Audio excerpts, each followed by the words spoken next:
The fight over cross-border sewage goes to court, and how the Trump administration is trying to get a local case thrown out. And a legal win for the city of San Diego. Now a major Balboa Park project will move forward after a 6-year delay. If their hearing is damaged, they're basically as good as dead. It's the way they communicate, it's often the way they find food.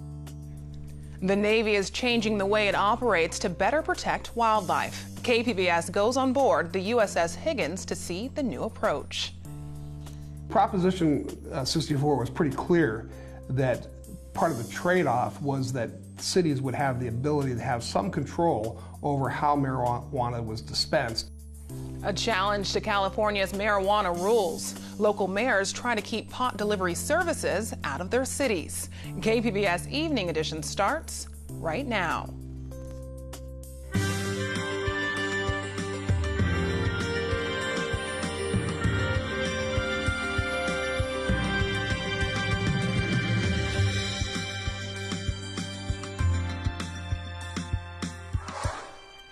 Good evening, and thanks for joining us. I'm Ebone Monet. The federal case involving cross-border sewage spills from Mexico went before a judge today. KPBS reporter Eric Anderson has reaction from the mayor of Imperial Beach, one of the cities behind the lawsuit. Imperial Beach, Chula Vista, and the Port of San Diego sued the federal government in March as a last-ditch effort to stop persistent cross-border sewage spills. Federal officials are asking the court to dismiss the case. They argue the International Boundary and Water Commission didn't create the pollution, so it is not responsible. Plaintiff's attorney Mark Edling disagreed. The law is very clear, Supreme Court on down, that you do not have to be the original source of pollution to be liable under our laws. And you don't even have to look any farther than why does the IBWC exist at all? It exists to capture and treat transboundary contamination, and they're not doing it. It was an emotional morning for Imperial Beach Mayor Serge Dedina, who listened intently to the hearing in Judge Jeffrey Miller's courtroom. Dedina pushed for legal action after a winter storm in 2017 washed more than 200 million gallons of raw sewage through the Tijuana River Valley estuary on the U.S. side of the border. It's a very emotional morning for me. Vivid memories of taking my kids to the emergency room. We have little kids here. Our kids are getting sick. Our lifeguards are getting sick. And sorry, it's been a long road and a really tough fight. And it really meant a lot to me that our members of our community were here to support that. The Surfrider Foundation has also sued the federal government over this issue, and the Regional Water Quality Control Board and California Attorney General have also filed intent to sue.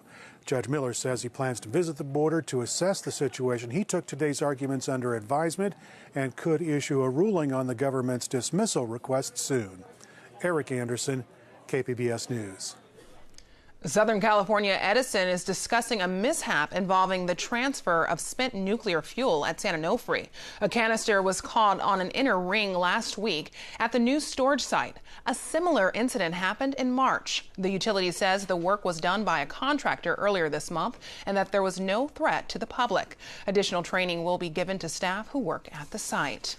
The Navy is rolling out its latest plan to manage wildlife from Southern California to Hawaii. KPBS military reporter Steve Walsh went on board the USS Higgins to learn more. The Navy destroyer USS Higgins navigates the congested waters of Southern California. During a recent training mission, they deploy a Kingfisher, a type of active sonar that trails behind the ship on a long tether. They use it to hunt for mines, but the sound can seriously injure whales. As they leave San Diego Bay, below deck, the crew monitors a map on a computer screen. Lieutenant Eileen Allegra says that map tells them whether it's safe to turn on the sonar. It came up and said there's no restrictions, and it tells us, but if a whale comes, this close to you, make sure you power down sonar by this much. The Navy created this detailed protocol over several years in response to lawsuits brought by environmental groups. Some of the Navy's most intense training happens in the waters between California and Hawaii. Carrier groups train here before deploying to the Pacific. The Marines practice amphibious landings along the California coast. But these sounds can disrupt marine life. Brett Hartle is with the Center for Biological Diversity. Many marine mammals, so beaked whales, blue whales, humpback whales, they rely on sound. We can't even hear it because they're communicating at levels we can't fathom with our ears and we can't detect it. But if they can't hear, if their hearing is damaged, they're basically as good as dead. It's the way they communicate, it's often the way they find food. A 2015 settlement in a federal lawsuit required the Navy to reduce the use of active sonar. Certain habitat is also off limits to the military during parts of the year, including a blue whale foraging area off the coast of San Diego. But the Navy's proposed plan loosens some of those restrictions. Alex Stone is the Navy's project manager for the new plan. Instead of in the context of litigation, we've looked at everything new, using science, using what is practical for us to implement in terms of mitigation. Stone says the new plan will still take into account sensitive habitat and lays out when and where the Navy can use sonar and detonate explosives. But environmentalists say the plan erases some of the progress they fought for over the years. Brett Hartle with the Center for Biological Diversity. The Navy has made progress in the past. They have restricted some of their activities in the past. Now they're sort of backsliding a little bit, and we're concerned about that because there are reasonable ways of dealing with both military training and protecting marine mammals. Environmentalists want the Navy to limit explosions in sonar in more areas where they know marine mammals congregate at certain times of the year. But that would likely mean fewer exercises close to shore, and the Navy resists moving exercises farther out to sea. At the end of their first day of exercises, the USS Higgins was still close enough to shore that a group of visiting midshipmen from the Naval Academy could still go back to San Diego on board small landing craft. Stone says going farther from shore isn't practical. We want to be as efficient as we can with our training, and having our forces steam, hundreds of miles out before they can even start training just doesn't work well. The Navy's own studies have shown the impact active sonar has on marine mammals. Even large blue whales will turn away from ships using it. Most of the time, the ships use passive sonar, essentially listening to the ocean. But active sonar is more accurate. It bounces high-intensity sound off an object. The Navy trains spotters to scan the horizon for marine mammals. They're supposed to shut down exercises if they see a whale breaching nearby. But Hartle says even trained spotters can't see what's under the water. Species like the endangered beak whale aren't easy to locate. I've been out in the ocean. I've done whale surveys. They're hard to find. Beak whales are only 10, 15 feet long. And in a big ocean, it's easy to miss them. In June, the California Coastal Commission unanimously rejected the Navy's plan. The two sides say they're still talking. The Navy actually doesn't need California's approval. The National Marine Fisheries Service does have to approve the plan. The current plan expires December 25th. And of course, the new plan, like the last one, could end up in court. Steve Walsh, KPBS News. After 6 years of delay, the city of San Diego's Plaza de Panama project will move forward. A Superior Court judge ruled in favor of the city, saying the funding plan is legal. The city council approved the project in 2012. Designs call for a redesign of the Balboa Park attraction that would limit vehicle traffic. Challengers say it should. Rady Children's Hospital of San Diego celebrated the opening on Saturday of a new facility in Marietta. Rady Children's was already offering some services in various medical buildings in the region, but the new 3-story facility provides primary care and 15 specialty clinics under one roof. The CEO of Rady Children's Hospital says the campus features an Autism Discovery Institute and other developmental services.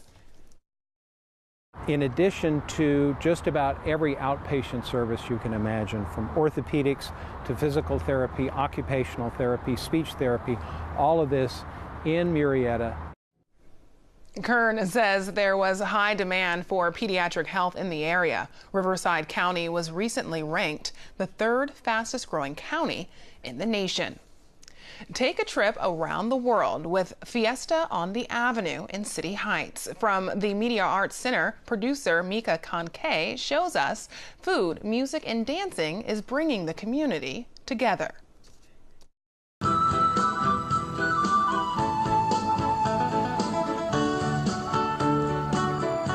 This is the Fiesta on the Avenue with Super Cocina and Las Marielianas. Businesses along the avenue here University Avenue between the 805 and the 15 can participate with this business and community event.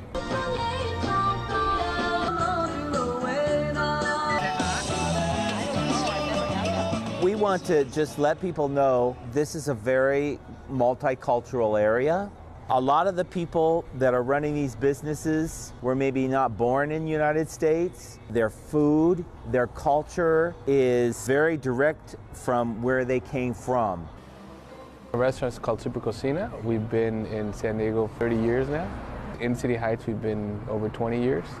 We specialize regional cooking from the center to the south of Mexico, mostly guisados, which are the typical stews that we make at home.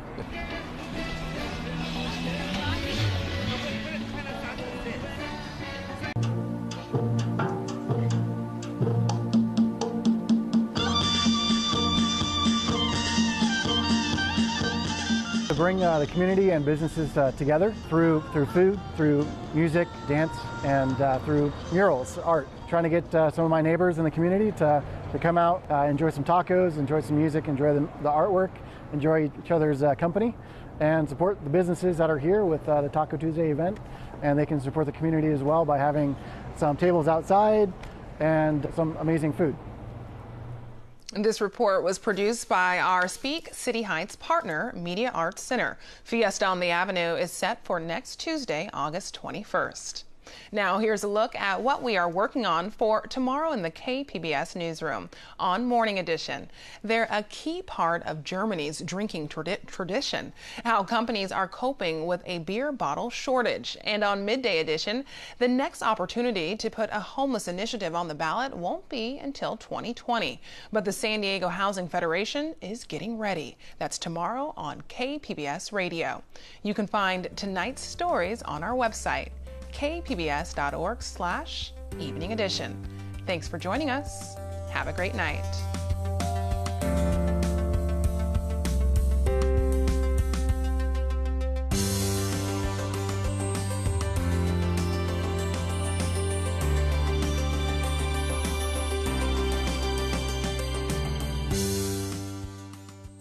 Have gone before a public vote.